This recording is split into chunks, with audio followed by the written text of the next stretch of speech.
Hey, Nikki. Hey, Selena. And hello, everyone, and welcome to Sweet Tea and TV. Hey, y'all. Ready to jump in? I am ready. All right. I'm very excited to talk about this one. Designing Women, Season 5, Episode 23. I just feel like I can't say it right because if I yell it too loud, it's in people's ears. But if I just say 4, it's boring. 4! I think that's good. So Suzanne hears that the Beaumont Driving Club is accepting one new member, but becomes frustrated when Anthony is chosen to join, even though it's only a token gesture to get the club onto the PGA Tour. Air date May 6th, 1991. We're calling this one Crawling Buck Naked Over Broken Glass. It was directed by David Traynor and written by Pam Norris. I just flipped that up on you. That's good. I just flipped it up. Yeah, that's good. What kind of general reactions do you have? Well, my first general reaction is that crawling buck naked over broken glass is also referred to as a Monday. So, just think about And then that a Tuesday, one. Right. and a Wednesday. Just let that one sit with you, will you? But I was going to say that I guess it's only right we return to the Beaumont Driving Club one more time before Suzanne leaves. Yeah, I guess that makes sense. That was my very, very first general reaction. And then I'll just go ahead and also share, pair with that. Generally, it just tickles me to see Anthony get into this club over Suzanne, and then poking at her, of course, was also just delightful. Yeah. How about you? The only general reaction I had to this episode, because the rest of mine are all pretty stray, is we're on a heater with Randa joining episodes. This is the 3rd episode in a row this child has been in. That's right. I was not expecting that. Yeah. One of our highest return rates ever. That's true. She has returned a lot more than the men on the show. Yeah. That's for sure. I just have one more general reaction. Okay. Did Anthony just steal an episode from Suzanne? Oh. It clearly starts out as hers. This is all about her latest scheme to get into this elusive and exclusive club. But once he gets invited in, it really turns into an Anthony episode. And I want to say maybe his best episode yet. I think it's like a top for me already. Yeah, probably. Because we haven't had that many Anthony episodes. No, because usually it's the other way around, right? Right. We're like, it's Anthony's finally birthday. Anthony. Yeah. Let's talk about Suzanne. I Yeah. mean, that's a bad example, but you know what I'm saying. So We might. I think this is one of my thoughts as we round out this season is that I think having vague recollections of the show, knowing my mom watched the show, there are certain characters that I honestly was just expecting more of. And I feel like I remember Anthony being a much bigger character in the show than he's really been. So I wonder if in the next couple of seasons, the last few seasons of the show, if he kind of comes up as a more featured player partly because we're losing Suzanne. I mean, that's my memory of the Space show. for him. Okay. Is that we get a lot more of him. I don't really remember the newer episodes either. I don't know. I remember content as much, but like also I do know that like some like favorite parts of people's that have to do with him and Bernice in particular have not happened yet. Okay. And their relationship seems to really tick up. Okay. And their time together, their hangs, if you will. Are you ready to do stray observations or?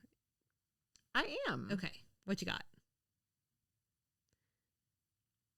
Thinking,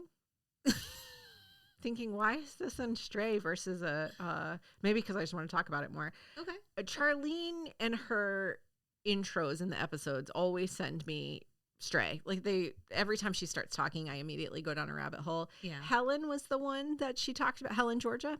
Yes, except she just calls it a Swiss village. Yes. Right. And you and I have talked about that here on the show before. Mm-hmm. How it's a city in North Georgia, and it is the sister city to Fussen, Bavaria, Germany. Mm-hmm. And Fussen has 6 sister cities around the world, I found out. Oh, I didn't know that. There's one in Italy, and there's one in Japan, among other places. Okay. So, I don't know. But not Swiss. But not Swiss, no. Yeah.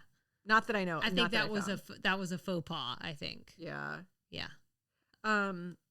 I also wanted to comment on the random names, Sissy Farrenholt and Biddy Cantrell. Just the really Southern Beaumont Driving Club names just keep popping back up. And we always get like a Biddy, I think. A Biddy and a Sissy. Yeah. What are you going to do? You know? What are you going to do? What do you have? Stray. I hate the Hokey Pokey. Even when I was little, I hated it. Oh. I may have been like the only child that hated the Hokey Pokey. Yeah. I was like. You get to turn around. Hated it. It's real joy in life. Just stand there and turn around in a circle. Can't you just picture me as a little 35-year-old? Can't you just sit a little over bit? Here. I'm like, why don't y'all let me know when this childishness is over? I'm watching Designing Women today. And then a kid like pushed me down and spit on me. Anyways, Randa wanted a $300 Versace purse. That would be $679 today. I actually think that's kind of low. Most of what I was seeing when I was looking up just some like, what would happen if I just pulled up some Versace purses? Most were around like $1,200 on average. Just eyeballing. Do you think Julia never said like that is way too expensive for a purse for a child only because it's kind of tacky to talk about the price of something? Or do you think Julia has the money and just didn't want to spend it? That confused me a little bit. I think it's more the second one. It's just like, I think some people would consider it inappropriate, for a kid to have something like that. All this time later, can't tell what financial status Julia is in. We've talked quite a bit about Suzanne's. Yeah. But we talked about the early on, or like season 1, season 2, about Sugar Bakers not being the best, like financially, wasn't doing the best. And that plot point gets picked up from time to time again. Right. Yeah. So it just always makes me wonder or feel like maybe Julia's not that well off. Mm-hmm. But then in this episode, she talked about maybe I will join Beaumont, which they've also alluded to being really expensive. Mm-hmm. So now I can't tell where Julia sits financially. Or like, I guess the other thing is if your business was floundering, wouldn't you put some of that money into it? Right. Instead of making everyone suffer and wonder if the business was going to stay open. I think that's not really a question for us to answer. That will probably be a question for the writers. So many of our questions are. And showrunners. So many of our questions are. I told you in the last episode that I didn't believe Bernice didn't know what the middle finger meant. Mm-hmm. And here we are. So it's possible because she knows what, and maybe it's just lodged in her brain now because Julia so patiently explained it to her last time, but she just so casually pulls it out this time. She knows what the middle finger is. She's always known in her heart. I also wonder why there's so much gum on the storeroom floor that Anthony has to take time to clean it up. Oh my God, that's a wonderful question. Yeah, why would that be? Who are these people putting gum on this? There's only 4 or 5 people going in the storeroom and being on the floor. Why would that happen? Why is there so much gum? Yeah. And why would any of them do that in their own storeroom? This is what I'm saying. Everyone knows you only put your gum in someone else's storeroom. Or under the desk. Why is it on the floor? Yeah. I don't understand. It's just in there. They're just gabbing away. It just falls out. Exactly. And they just leave it? I guess so. Is it all the strays? I have cut lines. Sorry. Oh, okay. I have cut lines. I saw you thinking. Yeah. I was trying to... Sometimes I write all the cut lines down, and then my intention is to go back and make sure they all make sense, and I don't always do that, apparently. Mm-hmm. I will say, when Suzanne called Dee Dee, they cut out, "Oh, poo, it's an answering machine," which I felt like made that transition to her really loudly telling, being on the phone later and loudly saying she can fill in on the golf play date cleaner. It just made a transition clear without that cut. Mm-hmm. Mm-hmm, mm-hmm. There was also a cut line later where Julia says she tells someone to take the invitation, fold it in 5 corners, and put it where the sun don't shine. Yeah, I hadn't heard that. We hadn't heard that one. Yeah, this is why I brought it up. Was it 5 corners or 4 corners last time? The corners increase over time. No, it's a pentagon. Yeah, it's getting serious. Right. Season 7, we're going to be treated to an 8-cornered one. They folded into 20 corners. All right, that'll be the end of my cut lines and the end of my strays. Are you sure? I'm sure. Okay, you can share whatever you want to. This is your podcast. I'm good. Okay, I was going to do a little Suzanne watch. Of course you were. I hope you remember the music. Suzanne. I changed it. Watch. Yeah, I like that. So, Suzanne. Watch. There you go. See, look. Let's see if we remember next time. Yeah, Because it's different. So every time. We only have 2 watches left. Did anything ping for you in this one, Nikki? Well, you mentioned it a minute ago that she sort of was usurped from the main thrust of the episode by Anthony. Mm-hmm. And he was clearly jabbing at her several times throughout the episode. So again, this goes back to my Bob Saget hosting at the end of his tenure on AFE thing, though. If you didn't know about the drama happening off screen, I don't know that any of this would have resonated with you as uncomfortable or unnecessary. It just would have felt like a natural extension of the characters. But now, knowing what we can't unknow, it does feel a little pointed. Yes. And so, yeah, I definitely kind of took away my own Suzanne watch in the beginning of the show. But it's even struck me too, like at the end, she really felt like a peripheral character. Where she's like with all the other like club people, you know? And so, like in the slightest way, I think I've seen her in a while when they have used her still, and she makes it to the end of an episode, right? And then she was basically like background actor. Yeah, they didn't even really do anything funny with her. Only like, Julia. They did something very funny at the golf store with her, but then she faded away a little bit toward the end. Yeah, and that's just such a weird place for her to be in. So we don't like it when she's in a weird place, but we do like things. What did you like about this episode? Nice Nikki? Transition. So good. Seamless, really. It was beautiful. Thank you. I did like that golf shop scene in particular. Anthony had some really funny lines. When she said Anthony is one of Sugar Baker's many delivery men. And he said, couldn't we get some of those others to help us out? I really liked that. And then when Mary Jo was correcting Suzanne that Anthony is no longer the delivery man, he is actually a partner and a recent magna cum laude graduate of a local university, blah, blah, blah. And he replies, yes, but I still enjoy hauling white people's packages around just for old time's sake. Best line of like maybe this series. Yeah. So good. That was amazing. The delivery was great. The timing was great. And then the words just all came together really nicely. The other thing I wanted to say that I really liked was even though he knew this sketchy, horrible thing was happening to him, that he was being used as a token, he did seem to genuinely enjoy himself through the process. And in particular, I was thinking about the amount of satisfaction he must have felt when he got to tell Suzanne he had been granted admission. Yes. He was onto it the whole time. He knew. And this is the same Susan. Okay. Susan. It's not even the right name and the right word. It's all bad. Anyways, it's the same season where she's like trying to keep him from being partner. Yeah. In like subconscious ways and like conscious ways. Right. You know, we think she's learned her lesson. She hasn't. Right. Yeah.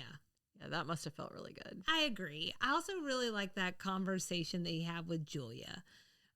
So he says, "Oh, Julia, come on. I did not just fall off the turnip truck. I know these people wanted me for my ancestry, but did they get in on good looks? I don't think so. Doesn't it bother you? No, Julia, I know the score. In fact, I am miles ahead of these people. They figure they'll give me an honorary membership, get me on their rolls, and then just conveniently forget to invite me to any club functions until I just fade away.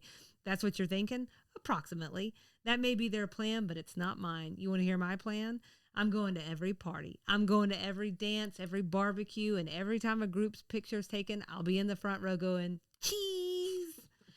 And I loved it. That was really good. And I will say, I am not always Julia's biggest fan, but I appreciated in this episode, that had to have been a really tough conversation to have with him. It needed to happen in case he didn't know. And she, for all intents and purposes, she didn't think he knew. And that had to be a really challenging conversation, but only a true friend would do that. Right. And she really did it. And I thought that was nice. Yeah, I think while we're on this Anthony train, he was like, I just thought he was on fire. Like, you know, we almost, I think in our last episode or 2 episodes ago, we talked about Anthony being largely absent from the Right. episodes where we're going to be like, maybe we need an Anthony watch. But The New Orleans episode. yes. So he was back in this one and in a big way. He was the most on fire. I've seen him. All the things you shared already, they all clicked for me. I really liked it. I also liked his reaction to being mistaken for the valet. Oh. Hello there. A good evening. Lovely party, isn't it? Can you move my car, the silver Porsche? Why, surely. Oh, look, your house key's on here. Thanks. No, thank you. I loved all that. I thought that was really fantastic, and he deserved that. He did. He should. It's true. He totally should have parked his That car and somewhere more. else. Yeah. Leaning in for that kiss on Biddy, Biffy, or Boomy's cheek for the paper. Like, he knows exactly who he's with, and I love that he knows, and I love that he's going to take them to task because absolutely someone should. Yeah. I also just wanted to share, I did think Suzanne is worried Anthony is getting too big for his britches. She can't hardly get him to wax her upper lip these days. I thought that was great too. So I guess I'll always love the idea of just these things that he does for her that are so crazy and make no sense, like waxing her leg. Right. So.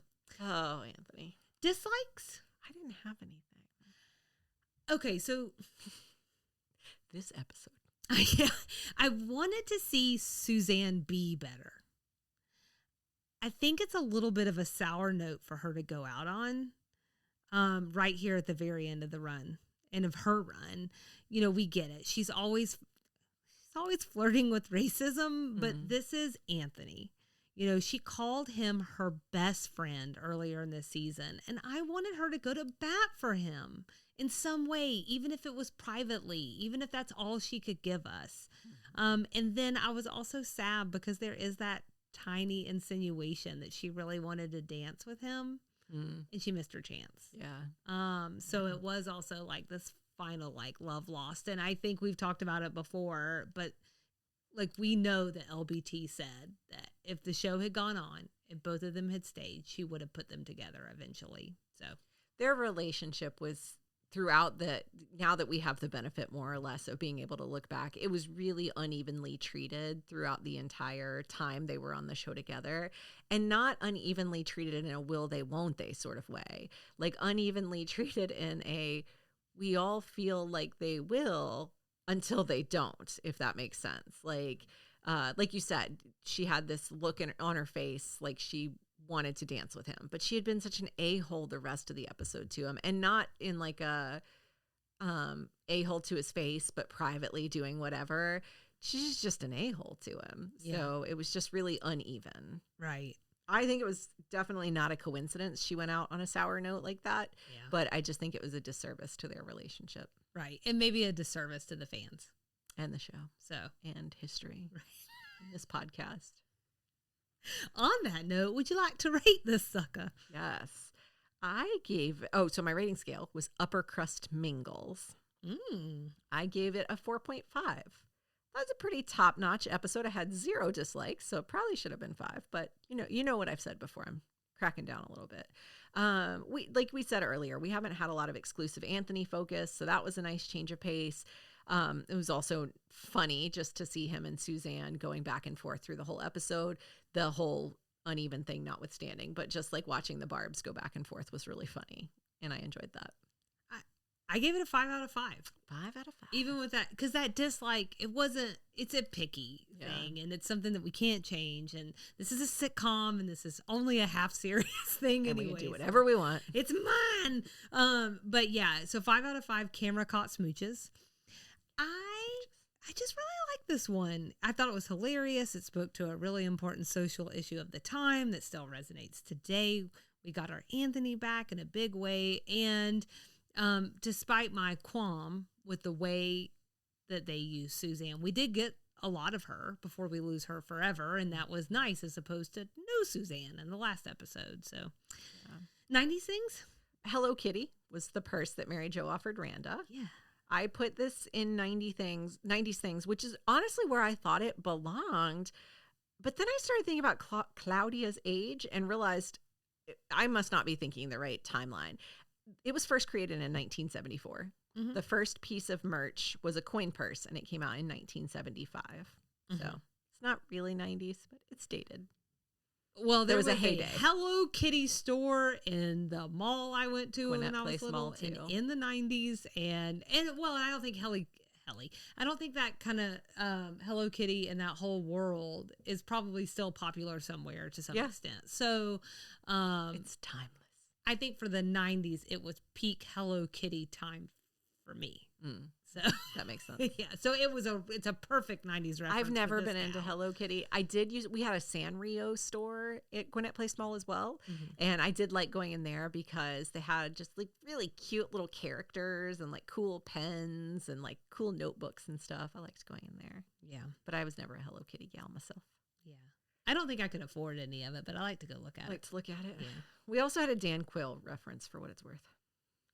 That was my other 90s reference. The Dan Quell reference will play into my references at large, writ large, all the largest.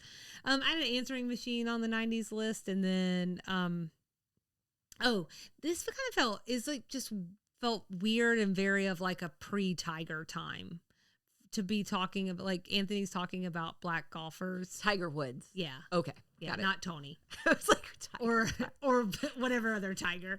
I thought it was a Hello Kitty thing that I missed. Some kind of mascot. Okay. Hello Kitty's cousin, Tanya the tiger. But just like, I don't know, just to have a conversation again about black golfers in a pre-Tiger world just felt very like right then.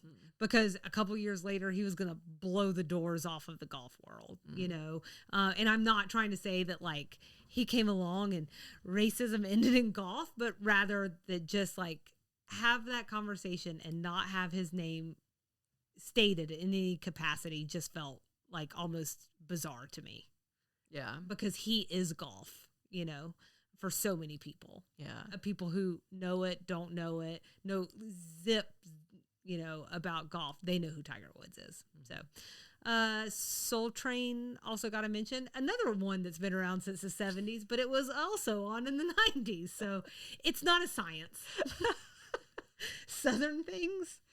We had several. Yeah. So I already mentioned Helen, the Georgia mountains. Then there were the follow-up Southern references, Georgia Tech t-shirts, moon pies. Buck Naked felt Southern. Yeah. That's how Suzanne would be willing to crawl. Lawn jockeys. Julia, I did not just fall off the turnip truck. And there was an Atlanta Journal reference when they were taking the picture at the end. Yes. I think the only other one I had was Too Big for His Britches. Phil Southern. Oh, yeah. Britches. References we need to talk about. Johnny Mathis record. That's what Julia said her grandmother listened to that tainted their bloodline so she couldn't join Beaumont. Mm-hmm. So Mathis is 88 years old today. He was the third best-selling artist of the 20th century. He sold 360 million records worldwide. He made an appearance on the Ed Sullivan Show in the late 50s, which heightened his fame. He's also a really big golfer, incidentally.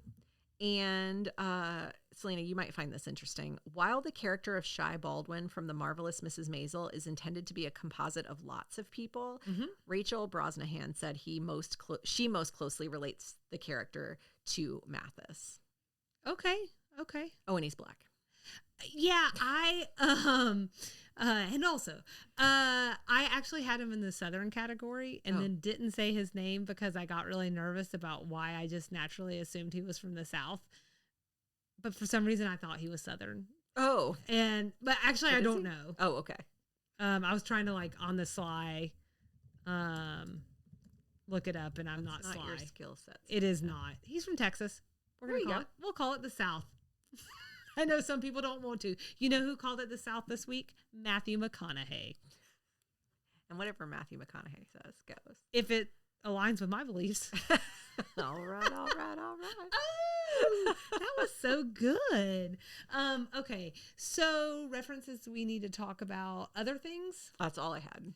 So Air Jordans just pinged for me, and only because the timelessness of that reference now.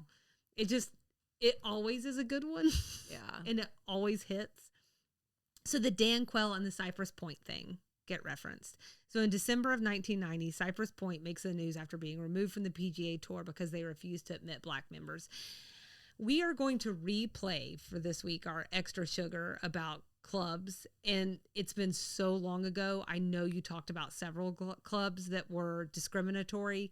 I don't remember if Cypress Point was one of them or not. I don't think it was. Okay. So I talked about Shoal Creek. Okay. That's in Alabama. Yes. Okay. So for Cypress Point, this happens. They get taken off the tour. Players at the time were saying it was too bad because Cypress is a great club. I try not to get involved in politics. We'll link to an article that I found where someone was quoted as saying something like, we don't have any discrimination clauses in our bylaws. We just don't have any black members. And, that it wouldn't be right if we let them bypass people who were already waiting on the list. That wouldn't be fair. Did they stop and listen to anything that was coming out of their mouth? Probably they just didn't care. Wouldn't be fair. Anyways, that just really sat with me while I was reading it. It's almost like you need to put your eyes on the words just as it's happening. If we need a reminder of how different 1990 really was, Cypress Point is not in Alabama. It is in California. So Quell was tied to the situation because he golfed there on like a Thursday. This news broke about the membership scandal like the next day or something. And so he canceled the next round of golf that following Monday. And that got picked up by the news. And then that worked its way into this episode, which also I guess it is Cypress Point that is influencing the whatever. And probably these other stories that are coming out all around the exact same time. All around the same time. I think Shoal Creek was around the same time. Absolutely. So Mashy or Niblick also get a mention. I tried to pull these references for Casey to be like, guess what I know? But then I couldn't remember the names of them. Anyways, these are like old school golf clubs. Oh. Their now closest relatives would be like a 5-iron or a 7-iron for any of our golf players out there. I thought she was making that up and joking. Those are for real, for real. They're real. Yeah. Oh, good Lord. When did she learn to play golf? That sounds like the 1800s. It's got lots of questions. Well, you're supposed to answer them. Oh, I do. Now I need to know. Anthony comes in singing Thanks for the Memory, sung by Bob Hope in the movie The Big Broadcast of 1938. The only connection I can see for him coming in and singing that is that one of the movie characters is held up by a golf game that ultimately leads him to be dropped off on the wrong ship. Anyways, I just figured there was a reason he was singing it. I figured there was too, and I hit my 20-minute limit, which was really more like a 5-minute limit. Which was really more like, very bored. I'm not even looking it up. I Googled it and was like, yeah, this is a bridge too far for me. Well. But thank you for that. And here I am. And that was my last reference. And we've lost Nikki because she's already Googling again. Back in the early days of golf history and even into the 20th century, golf clubs in a set were not identified by number, but by name. So Mary Jo is not old enough to be calling something what they used to call. Nor were probably the writers. So, like, where did any of that come from? They weren't Googling it. That's why I thought she was being sarcastic. The Britannica. It's true. Just looking it up. It's true. Yeah. Any golf terminology they could come up with. There All right. Well, that's this week's Extra Sugar. Wait, what? Next week's episode is actually our season finale. Can't believe it. For season 5. Season 5 episode. Can you really not believe it, Selena? I feel both like it's been 47 years and 4 minutes. She said to me I think it was last time we recorded, that you thought this season had gone really quickly, I think. And then we looked it up and we were like, we've been working on this since September. It was like the gestational period of a human. Yes. Okay. So next week's episode is season 5, episode 24, The Pride of Sugar Bakers. We'd love everyone to follow along with us and engage. Instagram and Facebook at Sweet Tea and TV, TikTok at Sweet Tea TV Pod. We're on YouTube. You can email us at sweetteatvpod@gmail.com, and our website is sweetteatv.com. And if you want to support the show, you can tell your family and friends about us, and you can rate and review us wherever you listen. And then if you visit our website, you can click the Support Us page. There are additional ways to support the show. And if you come back Thursday, Selena already mentioned this, we're going to replay an Extra Sugar from season 2 of Sweet Tea and TV. and of designing women. It's the Extra Sugar all about country clubs. We called that segment the Incredibly Elite Bona Fide Country Club Fact or Fiction. We talked about the history of the country club, and more specifically, we dug into some of Julia's criticisms of the country club's proclivity toward the isms, more explicitly and directly related to this week's episode, racism. We talked about Shoal Creek in the episode and their 1990 toss-off from the PGA Tour because they didn't admit Black members. So enjoy the extra chance to listen to that Extra Sugar. Yeah. I was just thinking about what your social media video could be for that. You could just like streak through the country club of the South. I could. You could. You're already 4 steps ahead of me. I'm just trying to give you ideas, you know. Well, there's an idea. There's an idea. That is an idea. Maybe you'll get a really quick membership. I'm sure that's how that'll work. That's probably it. Yeah. Isn't that like what they were all getting in trouble for anyway, was like all getting like too drunk and too rowdy? Yes. So you just fit right in. This is true. Just do it with a Budweiser in your hand. You know. There you go. Bud Heavy. I was trying to think. Anyways, what we're trying to say is come back and join us for that very special episode. It'll be here come Thursday. Well, you know what that means, Nikki. What does it mean, Selena? It means we'll see you around the bend. Bye.